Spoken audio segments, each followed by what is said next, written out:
chat. Voilà, ils me regardent tous les deux comme des psychopathes. On se retrouve pour un nouvel épisode des Jatines Astuces. Donc aujourd'hui avec ma petite Kenzouille. La pauvre, nous allons lui enlever sa wig, car aujourd'hui nous allons parler des anglaises. Oui, nous sommes d'accord, les wigs anglaises, c'est une grosse galère. Et je parle pas juste d'ondulation, mais bien d'anglaise. Donc déjà, je vais commencer par vous montrer la différence entre des ondulations et des véritables anglaises. Voici donc deux exemples de wigs. Nous avons premièrement la wig stock de Kenzie, donc de la Pulipaya, avec des magnifiques anglaises, vraiment complètement énormes, hein, n'est-ce pas? Ce sont des vraies anglaises parce que le cheveu est pratiquement à l'horizontale. C'est comme ça que l'on reconnaît des anglaises. Le cheveu, il est pratiquement à l'horizontale. Alors que sur cette wig là, qui est donc une wig for my doll que j'ai achetée pour ma MDD, ce ne sont pas des anglaises. Pourquoi? Parce que le cheveu n'est pas à l'horizontale. Comme vous voyez, le cheveu il est en diagonale.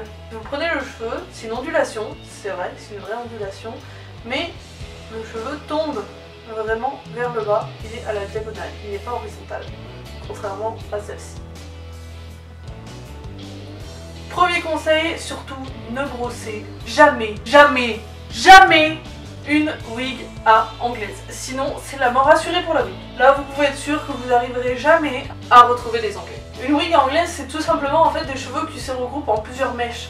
Ce qui veut dire que si les mèches, on les sépare, impossible de les retrouver ensemble. Donc, quand on vous recoiffez une wig anglaise, faites attention à surtout ne pas séparer les mèches comme elles sont.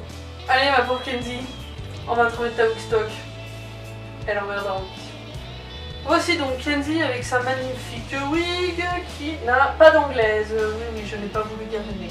Nous allons donc lui enlever cette petite wig tranquillement. Hop. Et on va lui enlever sa wig stock. Et voilà, je vous l'accorde, ça fait très bizarre. Une vraie blondasse.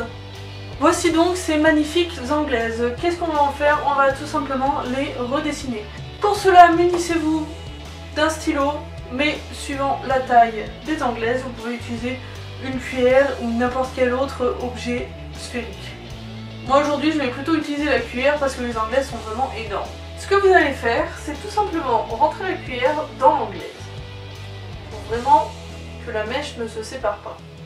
Une fois que vous y êtes, il vous suffit juste de repeigner dans le sens du cheveu, attention à ne pas vous tromper, toute la mèche. Vous devez juste repeigner l'anglaise avec vos doigts, attention, juste avec les doigts, il ne faudrait pas abîmer le cheveu. Et vous faites ça jusqu'au bout. Le mieux c'est de commencer par le haut.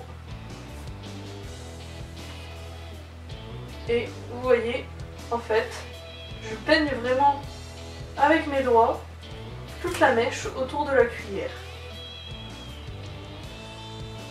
Bon, pour vous montrer, je fais ça très approximativement, il y a encore plein de petits cheveux qui dépassent, mais c'est pour pouvoir vous montrer la technique. Une fois que vous l'avez magnifiquement peigné, que vous avez l'impression que votre mèche brille, qu'il n'y a plus aucun cheveu qui dépasse, vous pouvez retirer la cuillère, et là, vous avez une magnifique anglaise. Nous sommes d'accord que quand on regarde, celle-ci est quand même bien plus belle que celle-ci. Et c'est la fin de cette petite astuce, j'espère qu'elle vous aura plu. Là pour le coup c'est vraiment juste une petite Jatine astuce, il me semble même qu'elle me tient de ma mère.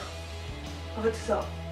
Il me semble que c'est ma mère qui m'a donné l'idée de mettre un objet sphérique dans l'anglaise pour pouvoir la recoiffer. Et c'est vrai que ça marche du tonnerre. Alors oui, à l'époque on faisait ça surtout pour Alice, donc la polype Apessolia de Lalo. Elle est là. Mais après tout ça marche pour toutes les anglaises. Vous savez maintenant comment entretenir votre wig anglaise, même si c'est une wig stock. J'espère au moins que ça vous aura servi. Si c'est le cas, n'hésitez pas à partager la vidéo histoire que ça serve à d'autres personnes. Et à vous abonner.